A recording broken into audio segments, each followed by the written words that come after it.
तो बच्चों मैं आप सभी के लिए देख सकते हैं यहाँ पे मानव नृत्य तथा रंग बिरंगा संसार यानी कि आपका जो चैप्टर है फिजिक्स का वो मैं 2 लेकर हाजिर हो गया हूँ। फिजिक्स का चैप्टर नंबर 2 और उसका जो मैं एकदम आपको दूसरे चैप्टर का एकदम VVI ऑब्जेक्टिव कराने वाला हूँ जो आपके एग्जाम में टकराने वाला है। जी हाँ गाइज, क्योंकि मैं आपके दूसरे चैप्टर जो है आपके एक एक क्वेश्चन को बताने वाला हूँ जो ऑब्जेक्टिव टाइप में पूछा जा सकता है, इसीलिए वीडियो को लास्ट देखिएगा, स्किप नहीं कीजिएगा, ठीक है। और ये फर्स्ट पार्ट है, इसके बाद 2 और इस चैप्टर का पार्ट बनेगा, ठीक है। 1 से लेकर मैं इसमें 27 तक क्वेश्चन बताऊंगा, ठीक है, ऑब्जेक्टिव टाइम में। उसके बाद फिर बताऊंगा, उसके बाद 3 चैप्टर में ये जो है आपको डिवाइड मिल जाएगा, ठीक है।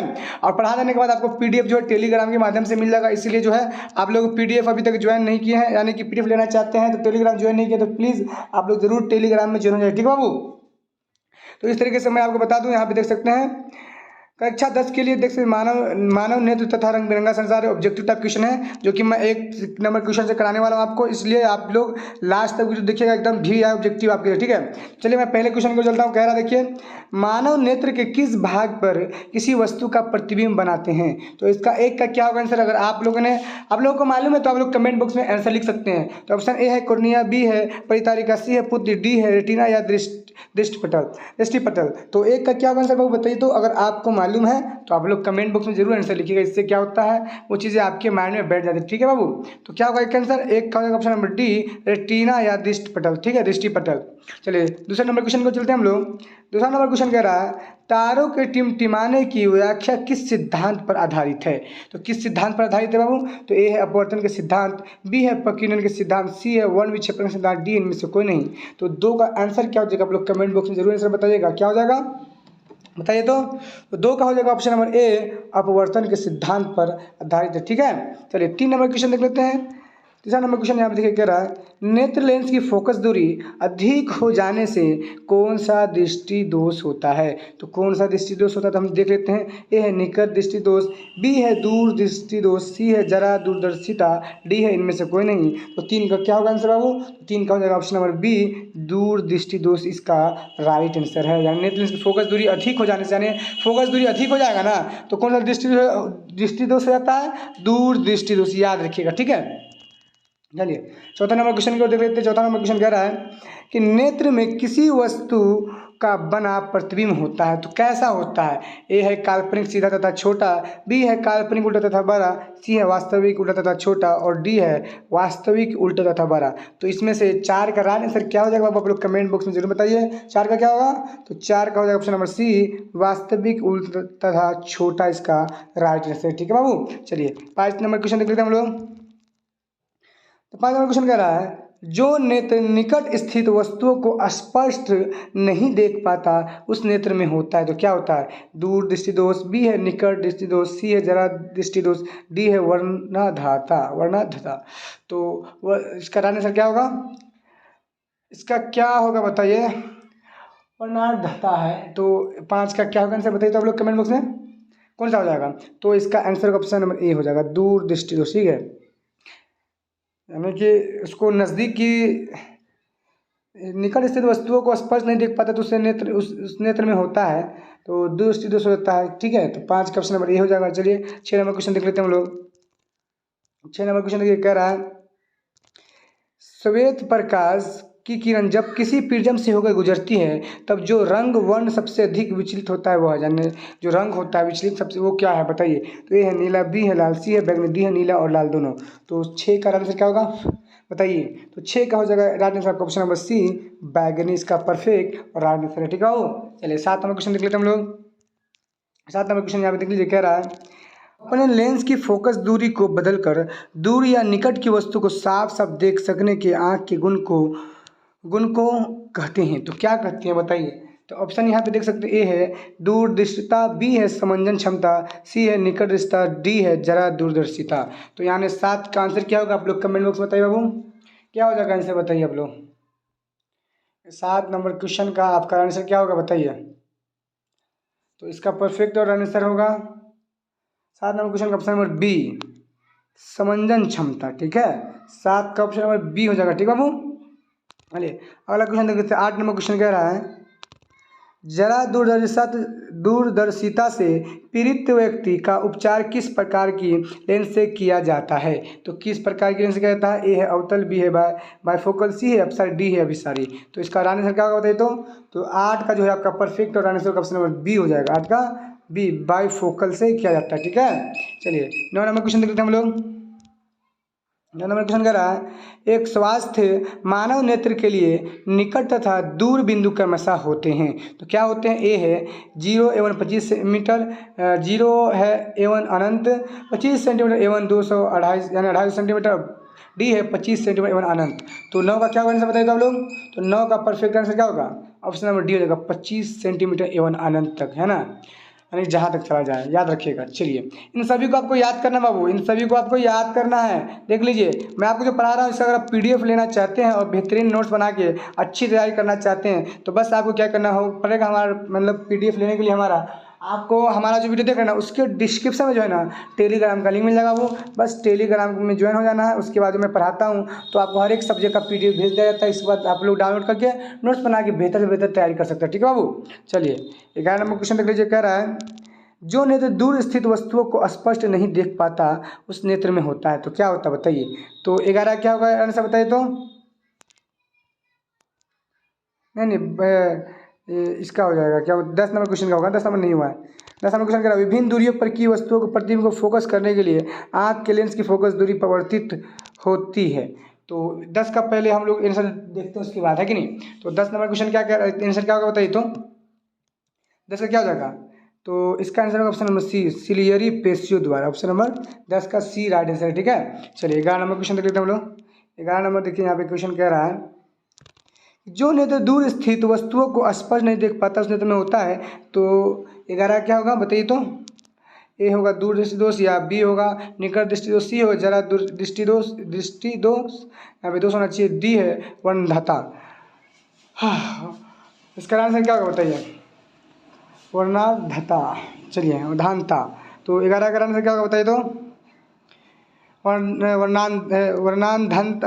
वर्णाधनता होगा या क्या होगा बताइए 11 का। तो 11 का ऑप्शन में बी होगा निकट दृष्टि दोष होगा। ठीक है वो, चलिए 12 नंबर क्वेश्चन देखते हैं हम लोग। कह रहा है कि किसी दृष्टि दोष में किसी वस्तु का प्रतिबिंब रेटिना की आगे बनता है। तो कौन सा दृष्टि दोष होगा? तो ऑप्शन ए है निकट दृष्टि दोष में, बी है दूर दृष्टि दोष में। तो इसका राइट आंसर होगा ऑप्शन नंबर ए ही होगा, निकट दृष्टि दोष में बनता है। ठीक है, याद रखिएगा क्वेश्चन, याद रख लीजिए। किसी दृष्टि दोष में किसी वस्तु का प्रतिबिंब रेटिना के आगे बनता है तो वो कौन सा दोष में बताइए? तो निकट दृष्टि दोष में, याद रखिएगा। ठीक, चलिए हम लोग 13 नंबर क्वेश्चन देख लीजिए। कह रहा है नेत्र की समंजन क्षमता कम हो जाने से उत्पन्न होता है। तो क्या उत्पन्न होता है बताइए तो। ए है निकट दृष्टि दोष, बी है दूर दृष्टि दोष, सी है जरा दृष्टि दोष, सी है वर्णांधनता। तो तेरा क्या आंसर बताइए तो। तेरा का ऑप्शन नंबर सी हो जाएगा, जरा दृष्टि दोष। ठीक है, चलिए 14 नंबर क्वेश्चन हम लोग देख लेते हैं। 14 नंबर क्वेश्चन कह रहा है चंद्रमा पर खड़े अंतरिक्ष यात्री को आकाश प्रतीत होता है। तो कैसा प्रतीत होता है? अगर चंद्रमा पर खड़े अंतरिक्ष यात्री को आकाश जो जाता है उसमें वो कैसे आकाश में, यानी आकाश कैसा प्रतीत होता है वहाँ से। तो 14 क्या आंसर बताइए तो। ए है नीला, बी है उजला, सी है लाल, डी है काला। 14 क्या आंसर बताइए तो। 14 का ऑप्शन नंबर डी हो जाएगा। ठीक है, काला प्रतीत होता है। ठीक है, चलिए अगला क्वेश्चन देख लेते हैं हम लोग। 15 नंबर क्वेश्चन कह रहा है सफेद रंग कितने रंगों के मेल से बना है। तो ऑप्शन ए है 3, बी है 4, सी है 5, डी है 7। तो 15 का क्या होगा आंसर बताइए तो बाबू आप लोग। इसका आंसर बताइए क्या हो जाएगा। तो 15 का जो है परफेक्ट और राइट आंसर क्या होगा। तो 15 का ऑप्शन नंबर जो है राइट आंसर आपका हो जाएगा 15 का ऑप्शन नंबर डी, यानी कि 7 रंगों के मेल से मिला। ठीक है, चलिए 16 नंबर क्वेश्चन देख लेते हैं हम लोग। 16 नंबर क्वेश्चन कह रहा है दृश्य प्रकाश में किस वर्ण का तरंग दैर्ध्य अधिकतम होता है। तो किसका बताइए। तो ऑप्शन ए है बैगनी, बी है लाल, सी है नीला, डी है पीला। तो 16 का क्या होगा आंसर बताइए तो। 16 का हो जाएगा ऑप्शन नंबर बी लाल। ठीक है, तरंग दैर्ध्य में अधिकतम होता है लाल ही होता है, याद रखिएगा। ठीक, चलिए 17 नंबर क्वेश्चन देख लीजिए आप लोग। 17 नंबर क्वेश्चन कह रहा है इंद्रधनुष का वर्ण किस परिघटना पर आधारित है। ठीक है, तो किस परिघटना पर आधारित है। ए है वन्ना मतलब बनना होगा। ठीक है, ये बनना है, ये याद रखिएगा बनना है, दिक्कत नहीं लीजिए आप लोग, ये बनना है। ठीक है, वन्ना यहाँ पे लिखा गया बनना होगा। ठीक है, तो प्रकाश का परिवर्तन इसका आंसर होगा। ठीक है, 17 का ऑप्शन नंबर सी होगा, प्रकाश का वन विक्षेपण, ठीक है। 17 का ऑप्शन नंबर सी आंसर होगा, यानी कि इंद्रधनुष का बनना जो किस परिघटना पर आधारित है, तो प्रकाश का वन विक्षेपण से ही जो इंद्रधनुष का बन गया था, ठीक है, बन जाता है। चलिए 18 नंबर क्वेश्चन देख लेते हैं हम लोग। कह रहा है जो नेत्र निकट स्थित वस्तु को साफ नहीं देख सकता उस नेत्र में होता है, तो उस नेत्र में क्या होता है बताइए। दूर दृष्टि दोष बी है, निकट दृष्टि दोष सी है, जरा दृष्टि दोष डी है, वर्णांधता। तो क्या होगा इसका आंसर बताइए। तो 18 का, तो 18 का ऑप्शन नंबर ए होगा, दूर दृष्टि दोष, ठीक है। चलिए हम लोग 19 नंबर क्वेश्चन देख लेते। कह रहा है किसी कोलाइडी विलयन में निलंबित कणों से प्रकाश के प्रकीर्णन को कहा जाता है, तो क्या कहा जाता है। ऑप्शन नंबर ए है वायुमंडलीय प्रभाव, बी है किंडल प्रभाव, सी है टिंडल प्रभाव, डी है क्विंटल प्रभाव। तो 19 का क्या होगा आंसर बताइए। तो 19 का ऑप्शन नंबर सी हो जाएगा, टिंडल प्रभाव कहते हैं बाबू, ठीक है। चलिए 20 नंबर क्वेश्चन देख लेते हैं। 20 नंबर क्वेश्चन कह रहा है सामान्य मानव नेत्र को दूर बिंदु यानी कितनी तक हो सकती है। सामान्य मानव नेत्र को दूर बिंदु यानी कि दूर बिंदु कितनी तक हो सकती है। ऑप्शन है 25 सेंटीमीटर पर होता है, 25 मिलीमीटर पर होता है, 25 मीटर पर होता है और डी का अनंत पर होता है। तो 20 का जो है आपका परफेक्ट और आंसर क्या मालूम है। ऑप्शन नंबर डी होगा, अनंत पर होता है, ठीक है। अगला क्वेश्चन देख लेते हैं हम लोग। किस कह रहा है निकट दृष्टि दोष वाले व्यक्ति के चश्मे में होता है, तो कौन सा लेंस होता है बताइए। ए है उत्तल लेंस, बी है उत्तल लेंस, सी है बेलनकार लेंस, डी इनमें से कोई नहीं। तो 21 का क्या होगा आंसर बताइए। तो 21 का ऑप्शन नंबर हो जाएगा बी, उत्तल लेंस होता है, ठीक है। 22 नंबर क्वेश्चन हम लोग देख लेते हैं। 22 नंबर क्वेश्चन कह रहा है कि मानव नेत्र में उपस्थित लेंस है, यानी मानव नेत्र में जो उपस्थित लेंस है कौन कौन सा है बताइए। उत्तर हो जाता है, कोई लेंस नहीं होता है, सी उत्तल लेंस में से कोई नहीं। तो 22 का राइट आंसर क्या होगा। तो ऑप्शन ए हो जाएगा, उत्तल लेंस होता है जो मानव नेत्र में जो उपस्थित लेंस होते हैं, ठीक है। चलिए अगला देख लेते हैं हम लोग। 23 नंबर क्वेश्चन देखिए यहाँ पे कह रहा है निम्न में से किस दृष्टि दोष में नेत्र को क्रिस्टलीय लेंस धुंधला अपारदर्शी हो जाता है। तो 23 का क्या होगा आंसर बताइए। तो 23 का जो है परफेक्ट और आंसर ऑप्शन नंबर बी हो जाएगा, यानी मोतिया बिंद हो जाएगा। 23 का मोतिया बिंद हो जाता है, ठीक है। यानी क्रिस्टलीय लेंस धुंधला अपारदर्शी हो जाता है किसके द्वारा, तो मोतिया बिंद के द्वारा, ठीक है। इनमें से किस दृष्टि दोष में नेत्र की क्रिस्टलीय लेंस धुंधला अपारदर्शी हो जाता है, तो निकट दृष्टि दोष में मोतिया बिंद में, तो मोतिया बिंद में हो जाता है, ठीक है, लेंस धुंधला। 23 का ऑप्शन हो गया बी, ठीक। 23 का भी हो गया ना। चलिए अगला क्वेश्चन की ओर चलते हैं। 24 नंबर क्वेश्चन की ओर कह रहा है स्पेक्ट्रम प्राप्त करने के लिए किसका उपयोग किया जाता है, तो किसका उपयोग किया जाता है बताइए। तो 24 का आंसर क्या होगा। तो 24 का ऑप्शन नंबर डी हो जाएगा, प्रिज्म, ठीक है। स्पेक्ट्रम जो प्राप्त करने के किसका उपयोग किया जाता है, तो प्रिज्म का उपयोग किया जाता है, तभी हमको है स्पेक्ट्रम मालूम चलता है, ठीक है। चलिए 25 नंबर क्वेश्चन लिख लीजिए। कह रहा है स्पेक्ट्रम में किस रंग की किरण का झुकाव कम होता है, यानी काफ़ी कम होता है। ए है लाल, बी है राशि है, पीला, डी है बैगनी। तो 25 का आंसर क्या होगा। 25 का ऑप्शन नंबर ए हो जाएगा, लाल, ठीक है। लाल का झुकाव कम होता है, याद रखिएगा। बाकी कम होता है झुकाव। चलिए 26 नंबर क्वेश्चन, यानी झुकाव कम होता है, नीचे की ओर जो है काफ़ी कम रहता है लाल रंग का, देख लिए। 26 नंबर क्वेश्चन कह रहा है और कलर जो होगा उसका ज़्यादा होता है। 26 नंबर क्वेश्चन कह रहा है दीर्घ दृष्टि के निवारण के लिए उपयोग किया जाता है, तो क्या उपयोग किया जाता है बताइए। ए है गोली बेलनकार लेंस, सी है बी है उत्तल लेंस, सी है समोत्तल लेंस, डी है अवतल लेंस। तो 26 का क्या होगा आंसर बताइए। तो 26 का क्या होगा, ऑप्शन नंबर बी होगा, उत्तल लेंस, ठीक है। दीर्घ दृष्टि के निवारण के लिए, दूर करने के लिए उसकी जो परेशानी है उसके लिए उपयोग किया जाता है, जिसको यानी दीर्घ दृष्टि दोष हो गया उसको, तो किसका प्रयोग किया जाता है, उत्तल लेंस का, ठीक है। 26 का ऑप्शन बी हो गया। 27 नंबर क्वेश्चन देख लेते हैं हम लोग। 27 नंबर क्वेश्चन मैं बता रहा हूँ, उसके बाद जो ये फर्स्ट पार्ट है इसका, ठीक है। आपका जो सेकेंड चैप्टर है उसका फर्स्ट पार्ट है, याद रखिएगा। इसके बाद दो और पार्ट बनेगा जिसमें 27 क्वेश्चन एक एक पार्ट में आने वाला, क्योंकि काफ़ी वीडियो लंबा हो जाएगा और आपको पढ़ने में मज़ा नहीं आएगा, है ना। बहुत लोग बच्चे कमेंट भी आता है सर बहुत लंबा वीडियो है, बोर कर देते हैं आप इस तरीके से। तो मैं आप लोग के मैं इस तरीके से बना रहा हूँ, ठीक है, पार्ट डिवाइड करके।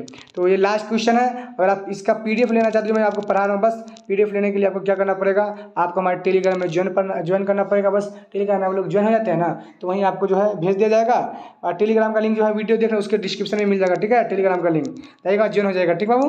और अपने दोस्त वगैरह को भी वीडियो जो है शेयर कर दीजिएगा और बता दीजिएगा कि और हमारे चैनल पे आपको हर एक सब्जेक्ट का तैयारी मिल जाएगा, मैथ से लेकर हर एक, संस्कृत से लेकर उर्दू से लेकर मैथ से लेकर हिंदी से लेकर हर एक सब्जेक्ट का, ठीक है। इसलिए हमारे चैनल को जरूर सब्सक्राइब किया अभी तक नहीं किया तो, ठीक है। 27 नंबर क्वेश्चन कह रहा है लास्ट क्वेश्चन है, प्रिज्म से प्रकाश की कौन सी परिघटना घटती है प्रिज्म से, तो कौन सी बताइए।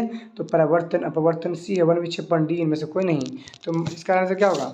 27 नंबर क्वेश्चन का क्या होगा बताइए। तो ये तो बहुत आसान है, इसका आंसर आप लोग बताइए क्या होगा। आपने पढ़ा होगा तो आपको तो मालूम ही होगा क्या होगा इसका आंसर बताइए। तो 27 नंबर का इसका तो ऑप्शन नंबर सी है, वर्ण राइट आंसर। ठीक है, वर्ण विक्षेपण के कारण ही प्रिज्म का इस्तेमाल होता है। ठीक है, ठीक है, तो वर्ण विक्षेपण हो गया। तो इस तरीके से मैंने 27 क्वेश्चन करा दिया इस पार्ट में। अगला पार्ट आएगा तो 27 से आगे तक आएगा। ठीक है, उसके बाद थर्ड पार्ट भी आएगा। और अभी तक हमारे चैनल में आपको बहुत सारी वीडियो मिल जाएंगी जो आपके 10th के एग्जाम में काफ़ी ज़्यादा इंपॉर्टेंट रोल निभाने वाली, जो आपके एग्जाम में आ सकती है। ठीक है, क्योंकि मैं जो आप लोग को पढ़ाता हूँ उसमें 100% जो है ना, जो भी पूछे जाने वाले क्वेश्चन है पहले से रहते हैं, और पूछे जाने वाले हो सकते हैं सारा का सारा टाइप ऑब्जेक्टिव क्वेश्चन रहता है। ठीक है, तो फिर मिलते हैं अगले वीडियो में, जब तक के लिए आप सभी का धन्यवाद।